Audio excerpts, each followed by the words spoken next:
વડોદરા શહેરના ખિસકોલી સર્કલ પાસે આવેલી એક ટ્રાન્સફર કંપનીની બાજુમાં કોર્પોરેશનના કોન્ટ્રાક્ટર દ્વારા ગટર લાઇનનું ખોદકામ કાર્ય ચાલી રહ્યું હતું। તે દરમિયાન જેસીબી મશીનથી અચાનક ગેસ લાઇનનું ભંગાણ સર્જાયું હતું। ગેસ લાઇન તૂટતા જ સમગ્ર વિસ્તારમાં અફરાતફરીનો માહોલ સર્જાઈ ગયો હતો અને આજુબાજુના લોકોમાં ભયનો માહોલ ફેલાયો હતો।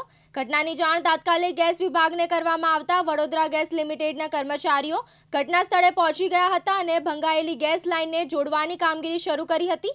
આ કોર્પોરેશનના કોન્ટ્રાક્ટરોની બેદરકારી સામે સવાલો ઊભા થયા છે। એક તરફ કોર્પોરેશન દ્વારા કરોડોના કામ કોન્ટ્રાક્ટરને આપવામાં આવે છે તો બીજી તરફ આ કોન્ટ્રાક્ટરોની કામગીરી ઉપર દેખરેખ રાખનાર અધિકારીઓ ગાંઠ નિંદ્રામાં હોય તેમ લાગી રહ્યું છે। વડોદરા શહેરના ખિસકોલી સર્કલ પાસે આવેલી એક ટ્રાન્સફર કંપનીની બાજુમાં કોર્પોરેશનના કોન્ટ્રાક્ટર દ્વારા ગટર લાઇનનું ખોદકામ કાર્ય ચાલી રહ્યું હતું। તે દરમિયાન જેસીબી મશીનથી અચાનક ગેસ લાઇનનું ભંગાણ સર્જાયું। ગેસ લાઇન તૂટતા જ સમગ્ર વિસ્તારમાં અફરાતફરીનો માહોલ સર્જાયો હતો અને આજુબાજુના લોકોમાં ભયનો માહોલ ફેલાયો હતો।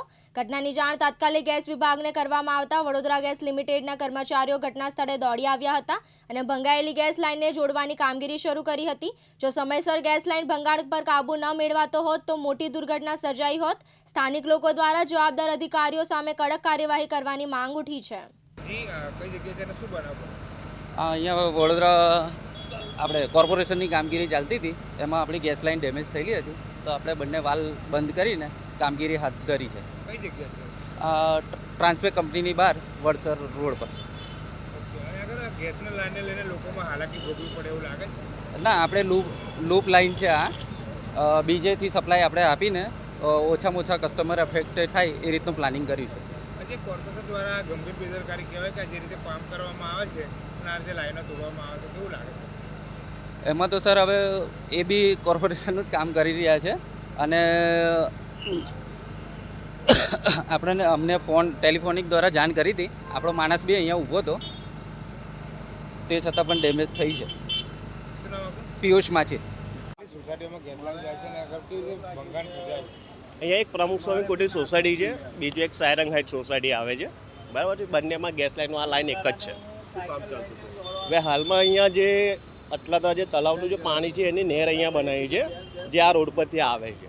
હવે આ બે લાઇનનું જોઈન્ટ અહીંયા હમણાં હાલમાં કામ ચાલુ થવાનું હતું। વારંવાર કોર્પોરેશન દ્વારા આવી ઘટનાઓ બનતી હોય છે, શું કહેશો? કોર્પોરેશનની કામગીરી કેવી?